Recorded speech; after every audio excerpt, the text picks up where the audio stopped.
Hello, I'm Matt James from Gene, and I'm just going to be answering some questions levelled at me from Facebookers, and I'm very pleased to answer those. I'll do my best with them.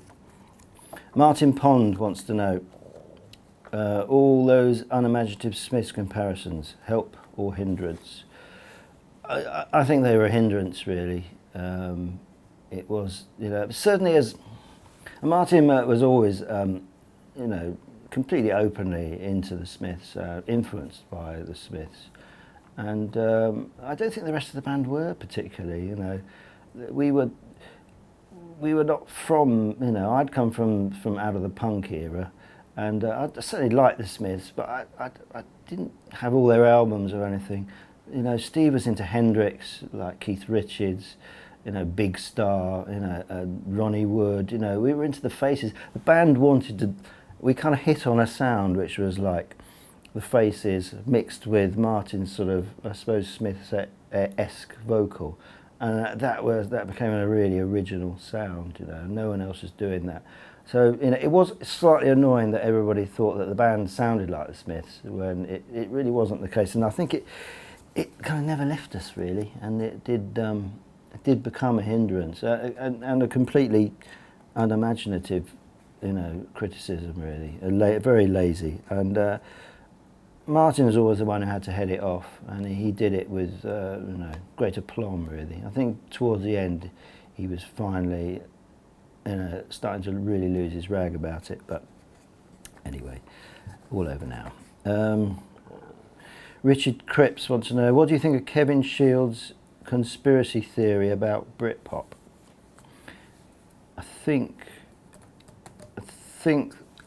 that's something to do with Tony Blair, New Labour, sort of hijacking the sort of Noel Gallagher, the sort of Britpop musicians, and bringing them into 10 Downing Street for the election. I think he means.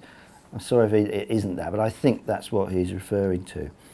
Certainly, New Labour did get quite a boost out of that, and it was probably quite cynically planned. I think you got to look at it in context of the time. I could certainly class myself as an old school socialist, and certainly Martin is one as well. And I think we knew that the New Labour at the time had to move to the right, but we were all really hopeful that they were going to get in power and then start to change things and maybe move back to the left. It was probably naive to ever believe that. And of course, the moment Iraq happened, we've never ever forgive New Labour for that. Tony Blair specifically. And so, in hindsight, I certainly would think that was it was a kind of conspiracy.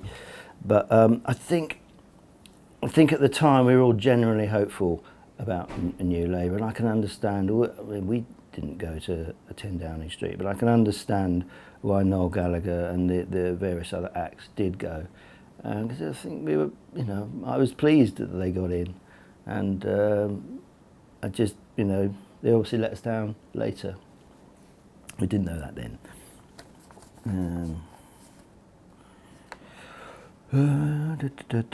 When you hear Gene songs have been couples' first dance at their weddings, are you happy or horrified? Well, I'm obviously really, really happy. I don't care if it's cheesy. I really like that. I like to hear that. I actually went to a wedding of a Gene fan, and hearing the organist's version while they were signing the register of "I Can't Help Myself" was absolutely amazing. It was just that I think she'd just been given the music and she was just trying to work it out, kept stopping a lot. It was absolutely brilliant. And also the sermon in that wedding was the actual Olympian lyrics. Somebody got up and read the Olympian lyrics out. It was like, "Give me something I can hold. With that something I will grow." It was Well, I think that's a top moment, and absolutely, it sounds like comedic, but it was very, very touching, moving day, and so yeah, I love hearing things like that. Watch out for the Gene reissues in 2014, 27th of January, I believe.